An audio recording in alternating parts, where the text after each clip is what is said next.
Welcome back, Stas23 here, back again with some knife therapy, and today I have a behemoth for you. We have the Work Tuff Gear and Prepared Mind 101 collaboration JXV. This thing is a beast. I had to zoom my camera all the way out so I could fit it all on the screen. Just throw up. Let's see, there's an Ontario Wrap Model 1 for size reference. So there you go. It's a big one. It's a big one. I told y'all I was going to take this bad boy out in the woods behind my house and act like a kid again. Just play around with it and see how well it performed and how comfortable it was. And I'm going to tell you right now, before I show y'all my stupidity in the testing footage that y'all about to watch, I enjoyed this a whole lot.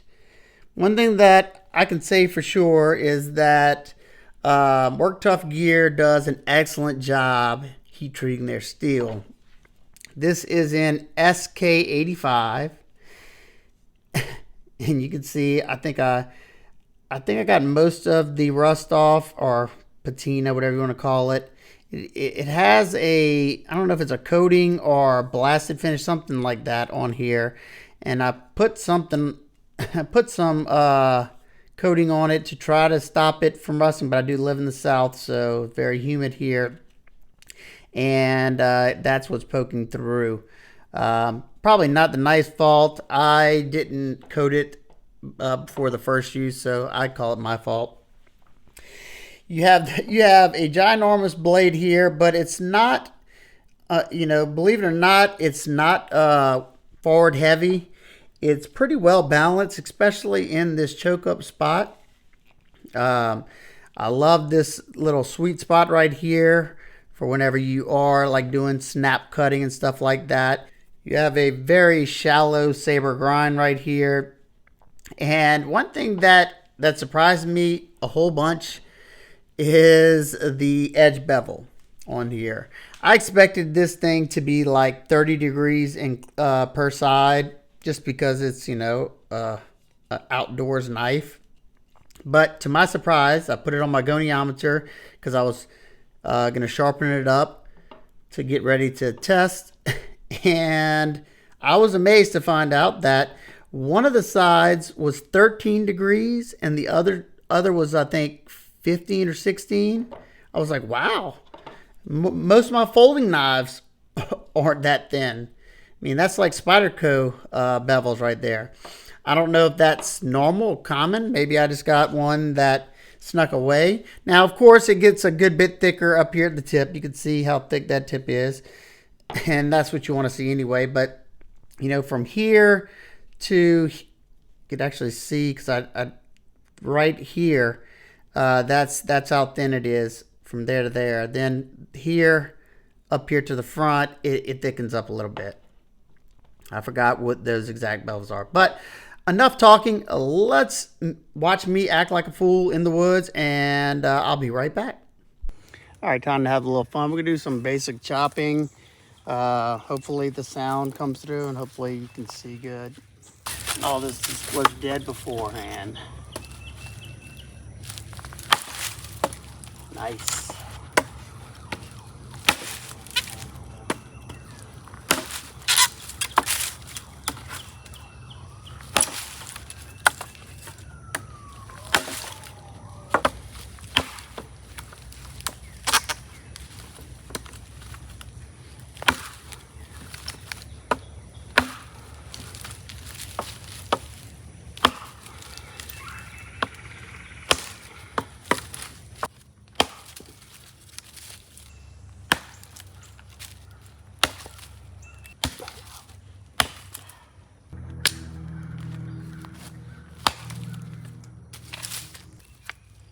Gotta sharpen a stick. Gotta make a tent stake. Can I do it? You can see it's really comfortable where I'm at right now.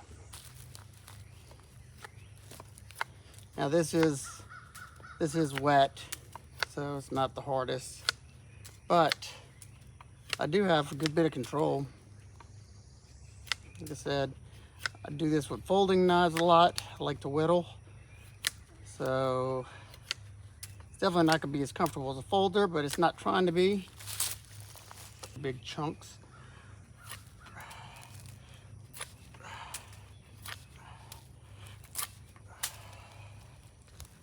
Wouldn't mind taking a bushcrafting class or something. Do some more wilderness. I love being outdoors. The accident kind of took that away from me for a long time. I'm just able to kind of get back out in the woods. I just got to be careful.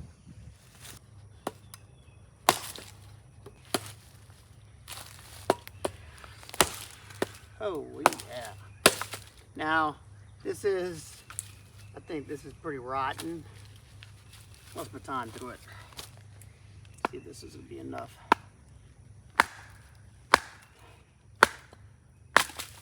Yeah, see, that's pretty rotten. I don't know if y'all can see that or not. Sorry if it's not the best quality. Nice. That's a pretty nice, I mean, for somebody who's not good at swinging professionally, not bad.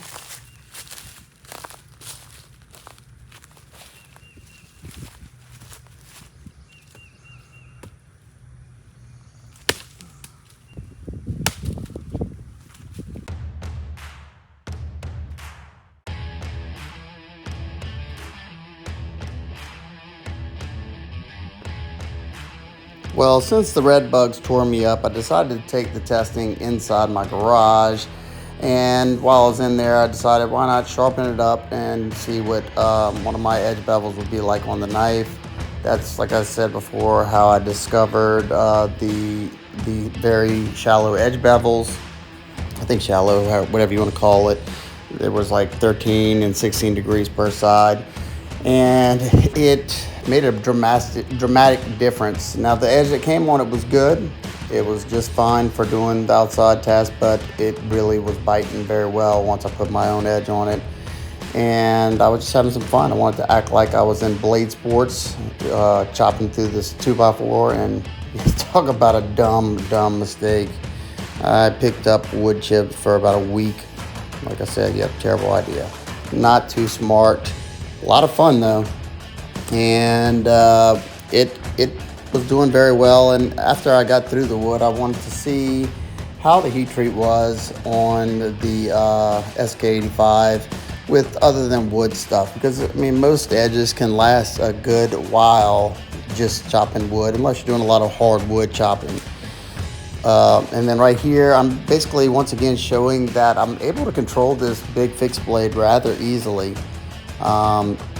I didn't feel like it was cumbersome. Of course, I wouldn't want to be doing this for 30 minutes or something, but definitely could get you some fine shavings with this if you needed to.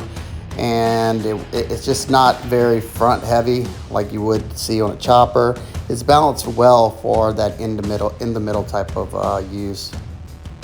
When I got to this piece of wood right here, I got it from Buddy Copper Dice, and it's a well seasoned, I think, oak. I say it here in a second. I'm not too sure. I didn't have a regular baton, so I decided to use my I think they call it a blow hammer or whatever. It's like that plasticky type hammer. So I didn't destroy the back of the spine, and it worked just fine. But God, this thing was so knotted up, and it took way more effort than I thought it would. I think if I would have had a heavier baton or something like that, it would have been a lot easier, because you can see just through this like smaller piece, it blasts through it really quickly.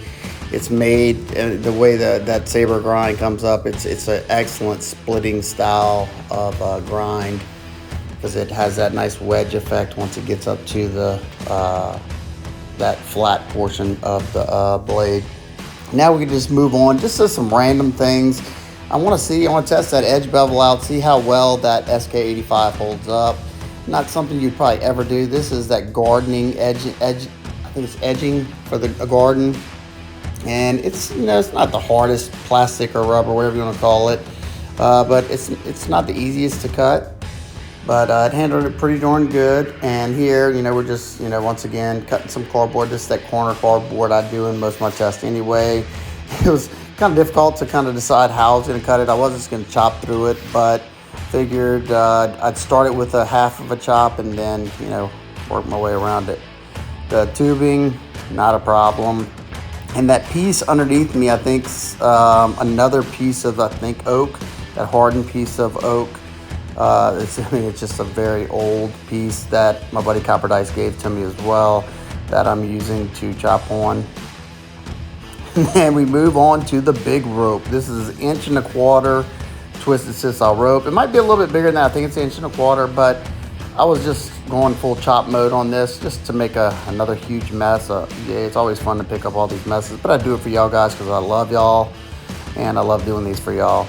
I was shocked. It handled, I don't know exactly how many I did, but I did quite a few. And you can see all the cuts either starting right there in that belly or they end up in that belly. So I was surprised to see how well it held up. All right, I hope y'all enjoyed that nonsense. I had a lot of fun. I caught red bugs for you guys and girls. So the things I do for this channel, I mean, really. I had jeans on, I had long sleeves on. Well, no, didn't have long sleeves on, but I had jeans on, and I got my legs attacked by the red bugs. But they're gone now, and I had an absolute blast. I like this knife so much that I got an email reminder that's saying that another Work Tuff knife that I was interested in was in stock, and I picked it up. Y'all have to wait and see which one I'm talking about. So overall, I think he did an excellent job with merging, merging a chopper into a survival knife. It's like a good balance, because this forward portion on this handle, extremely comfortable, and it's not, heavy right here to where, my forearms are fatiguing right away. And whenever I got back here, I got a lot of leverage and I could really snap into whatever I was cutting.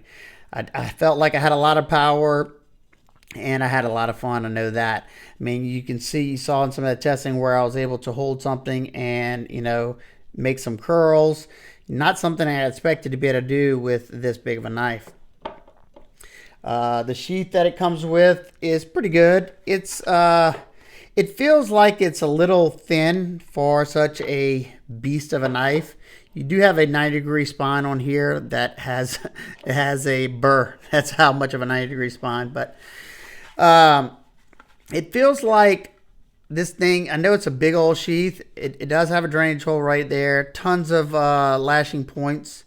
If you want to put some kind of tech lock type system on it. It just feels like it's got like some wobble. Now, like I said, I know it's a huge sheath and, they're producing a lot of these at a time.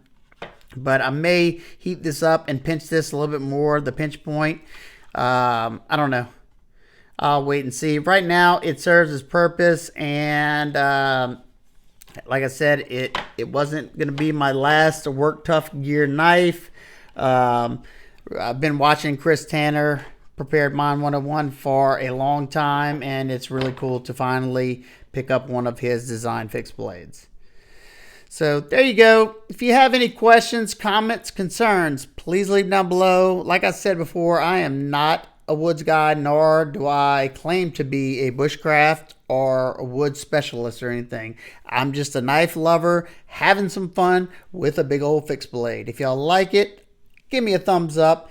If y'all don't, thumbs down works as well. I hope everybody's having an amazing day. I'll see y'all on the next one. Peace.